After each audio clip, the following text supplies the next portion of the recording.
எல்லோருக்கும் வணக்கம். உங்கள் அனைவரும் நம்மளுடைய ஆன்மீக சிறப்பு யூடியூப் சேனலுக்கு அன்போடு வரவேற்கிறேன். நான் உங்கள் பவித்ரன். இன்னைக்கு நம்ம இந்த வீடியோவில் வந்து பார்த்தீங்கன்னா, ஒரு பெருமாள் கோவிலை பற்றி நாங்கள் பார்க்க போகிறோம். இது வந்து பார்த்தீங்கன்னா, திருப்பதி பெருமாள் கோவிலுக்கு நிகராக பார்க்கப்படுதுங்க. ஆமாங்க, இது வந்து பார்த்தீங்கன்னா, தமிழ்நாட்டின் திருப்பதி அப்படின்னு கூட சொல்கிறாங்க. இது வந்து பார்த்தீங்கன்னா, கன்னியாகுமரியில் தாங்க இருக்குது. வீடியோக்குள்ளே பார்க்கறதுக்கு முன்னாடி இந்த வீடியோ பார்க்க வந்துக்கிற நீங்கள் இப்போ தான் நம்மளுடைய ஆன்மீக சிறப்பு யூடியூப் சேனலுக்கு ஃபஸ்ட் டைம் வரீங்கன்னா, மறக்காமல் நம்மளுடைய ஆன்மீக சிறப்பு யூடியூப் சேனலை சப்ஸ்கிரைப் பண்ணி சப்போர்ட் பண்ணுங்கள். ஆல்ரெடி சப்ஸ்கிரைப் பண்ணி சப்போர்ட் பண்ணவங்க எல்லாருக்குமே ரொம்ப ரொம்ப நன்றிங்க. நம்ம சேனல் தொடங்கி 2 மாதத்தில் வந்து பார்த்தீங்கன்னா 5000 சப்ஸ்கிரைபர் ரீச் பண்ணிட்டோங்க. ஆமாங்க, 5K சப்ஸ்கிரைப் நம்ம ரீச் பண்ணிட்டோம். சப்ஸ்கிரைப் பண்ணி சப்போர்ட் பண்ணவங்க எல்லாருக்குமே ரொம்ப ரொம்ப நன்றி. இந்த வீடியோ பார்க்குற நீங்கள் இன்னும் சப்ஸ்கிரைப் பண்ணலாம், சப்ஸ்கிரைப் பண்ணி சப்போர்ட் பண்ணுங்கள். வாங்க நம்ம வீடியோக்குள்ளே போகலாம். இது வந்து பார்த்தீங்கன்னா, கன்னியாகுமரியில் தாங்க இருக்குது இந்த பெருமாள் கோவில்.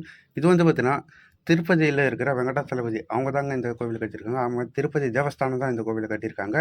அவங்க வந்து தேவஸ்தானம் வந்து பார்த்தீங்கன்னா ஒரு முடிவு எடுக்கிறாங்க. இந்தியாவில் இருக்கிற அனைத்து மாநிலங்களையும் வந்து பார்த்தீங்கன்னா, இது வெங்கடாச்சலபதிக்கு வந்து பார்த்தீங்கன்னா கோவில் கட்டணும் அப்படின்னு திருப்பதி தேவஸ்தானம் முடிவு பண்ணுறாங்க. அப்படி வந்து பார்த்தீங்கன்னா, தமிழ்நாட்டை தேர்ந்தெடுக்கும்போது கன்னியாகுமரியில் வந்து பார்த்தீங்கன்னா, விவேகானந்தா கேந்திரம் அவங்க வந்து பார்த்தீங்கன்னா, அவங்களுடைய 5 ஏக்கர் நிலத்தை வந்து பார்த்தீங்கன்னா, இந்த திருப்பதி தேவஸ்தானத்துக்கு வந்து பார்த்தீங்கன்னா நன்கொடையாக கொடுக்குறாங்கங்க.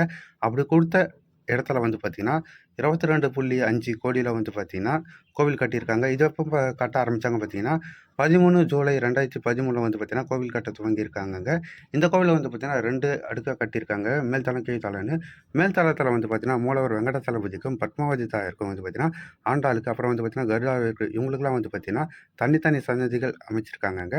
கீழ வந்து மண்டபத்தில் வந்து பார்த்தீங்கன்னா, மடப்பள்ளி, கல்யாண மண்டபம், அர்ச்சகர்கள் தங்கும் குடியிருப்பு, அப்புறம் வந்து பார்த்தீங்கன்னா, சகஸ்கர தீப அலங்கார மண்டபம். இதுபோல வந்து பார்த்தீங்கன்னா, கீழ் மண்டபத்தில் கட்டியிருக்காங்க.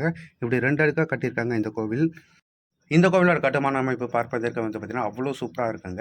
இந்த கோவிலோட கட்டிட அமைப்போட சிறப்பு அப்படின்னு பார்த்தீங்கன்னா, ஆண்டுதோறும் ஏப்ரல் 14ஆம் தேதி வந்து பார்த்தீங்கன்னா, சூரிய ஒளி பெருமாளோட கால் பாதத்தில படும்படி வந்து பார்த்தீங்கன்னா, இந்த கோவிலோட கட்டுமான அமைப்பு அமைச்சிருக்காங்கங்க. இந்த கோவில பத்தின சில இன்ட்ரெஸ்டிங்கான தகவலாம் நீங்க தெரிஞ்சுக்கிட்டீங்க. இந்த வீடியோ உங்களுக்கு பிடிச்சிருக்கும்னு நான் நம்புறேன். இந்த வீடியோ உங்களுக்கு பிடிச்சிருந்துச்சுன்னா, இந்த வீடியோக்கு ஒரு லைக் பண்ணிட்டு, இந்த வீடியோ உங்களோட ஃப்ரெண்ட் அண்ட் ஃபேமிலி மெம்பர்ஸ்க்கு ஷேர் பண்ணுங்க. நீங்க இன்னும் நம்மளுடைய ஆன்மீக சிறப்பு யூடியூப் சேனலை சப்ஸ்கிரைப் பண்ணலன்னா, சப்ஸ்கிரைப் பண்ணி சப்போர்ட் பண்ணுங்க. நம்ம இது போல பல்வேறு வகையான ஆன்மீக கண்டென்ட்லாம் அப்லோட் பண்ணிக்கிட்டே இருக்கேங்க. இந்த வீடியோ பார்க்குற உங்களுடைய குலதெய்வம் பேர் சொல்லி, அது எந்த ஊரில் இருக்குது அப்படின்னு சொல்லுங்கள். கண்டிப்பாக அந்த கோவில் நான் போய் விளாக் பண்ணி ஹிஸ்ட்ரி இதெல்லாம் நான் மற்றவங்களுக்கு தெரியப்படுத்துகிறேங்க. கண்டிப்பாக சப்ஸ்கிரைப் பண்ணி சப்போர்ட் பண்ணுங்கள். அடுத்த ஒரு வீடியோவில் நான் உங்களை சந்திக்கிறேன். அது வரைக்கும் உங்களோட இந்த விடைபெறுவது நான் உங்கள் பவித்ரன்.